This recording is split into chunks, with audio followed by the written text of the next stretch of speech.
Because there is always knowledge to be gained, new paths to explore, and mysteries to unlock, the infinite voyage is made possible by a grant from Digital Equipment Corporation.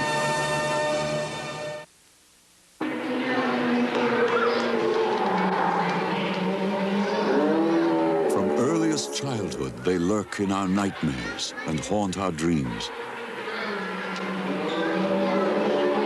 Since we first discovered them, dinosaurs have cast a fascinating and alluring spell.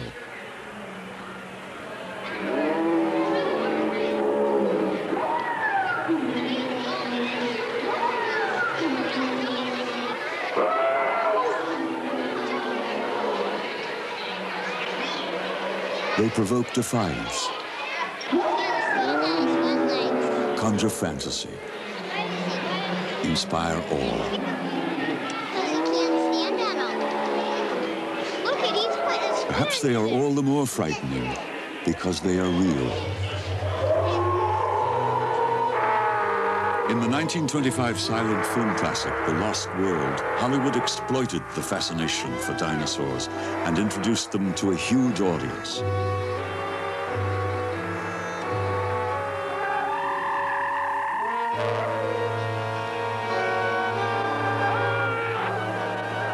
The battle between these two great beasts was considered a tour de force of the imagination.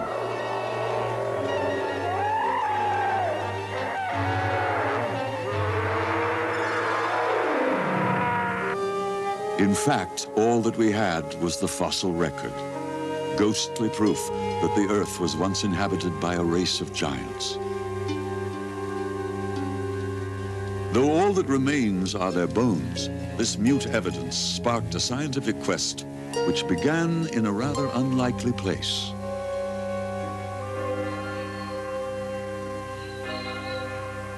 Paris at Dawn recalls a painting by Monet. Today, Montmartre awakens to the same sights and sounds that lured a generation of artists over a century ago. Lautrec, Cézanne, Renoir.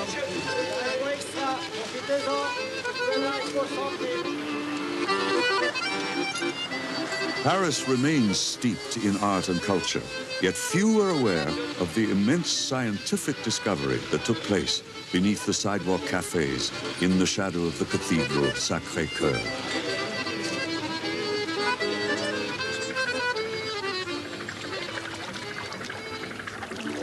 In the 18th century, Europe was still locked in religious dogma. Based on biblical truth, it was believed the Earth was only a few thousand years old. The ancient world was unknown. Then a startling discovery was made in Montmartre. It was 1796, and gypsum, the original plaster of Paris, was being mined to rebuild the city after the French Revolution. As workers descended into the quarry, they began to uncover more than gypsum. The discovery of strange bones and animal fragments caused a sensation. The fossils were brought for examination to the laboratory of a brilliant young anatomist.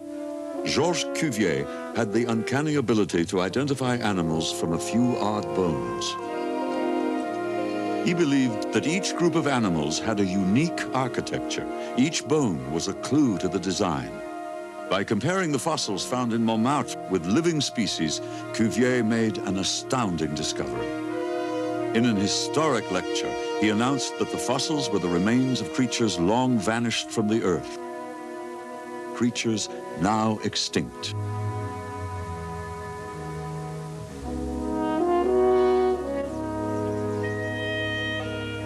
Today, the Museum of Natural History in Paris is a monument to the work of Georges Cuvier. Housed here is his original collection of fossils and drawings. It attracts scientists like evolutionary biologist Stephen Jay Gould of Harvard University.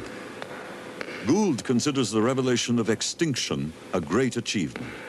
But in Cuvier's time, it was overshadowed by doubt and controversy.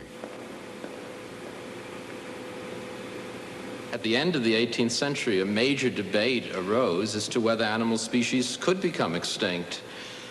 Lamarck, the great founder of evolution, denied it. Thomas Jefferson, our president, wrote an article just before he became president of the United States arguing that extinction in principle could not occur.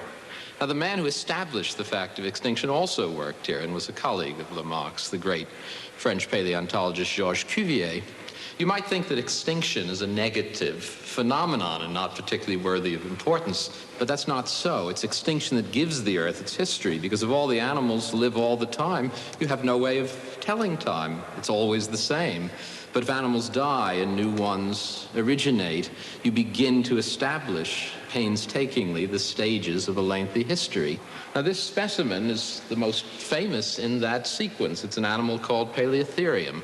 Cuvier found it and recognized that it was closely related to modern horses and tapirs, but clearly was not like any modern species. It was a creature that had died out, that had become extinct. Here's Cuvier's original drawing of the Paleotherium. You can see the bones in black, and then Cuvier tried to reclothe the fossil animal in flesh. He recognized from this bar of bone above the nose that the animal had a short snout, like a modern tapir. Going further back, here's one of the most famous of all fossils, the Mosasaur of Maastricht, discovered in Holland in the 1770s, brought to France after the Revolution. It had been called a crocodile, but Cuvier recognized that it was a giant seagoing lizard. And so we have a sequence, a history, in which the further back you go, the more unlike modern creatures the animals become. And by this procedure, Cuvier established a lengthy, continuous and sensible history of the Earth, thereby making that fundamental contribution to geology's greatest effort. In so doing, people could recognize that dinosaurs, which were being discovered about the time that Cuvier was working, were not just peculiar big creatures that had lived for a while and died, but the dinosaurs, in fact, were the chief denizens and inhabitants of an entire world of great duration that lasted for more than 100 million years before there were any large mammals at all. Georges Cuvier raised the curtain on the stage of ancient life. His discovery revealed an Earth much older than ever imagined, yet it would be almost a century later before the full drama of the dinosaurs would begin to unfold. In 1877, the American frontier was moving west. It was a time of trailblazing adventure and daring. Complete dinosaur skeletons had been found in Colorado and Wyoming. The discovery would launch the great American bone rush and ignite the bitterest feud in the history of paleontology. Edward Cope was brilliant and ambitious. He wanted fame and fossils. His rival, O.C. Marsh, had the money to pay for them. Driven by jealousy and greed, their methods were often less than subtle.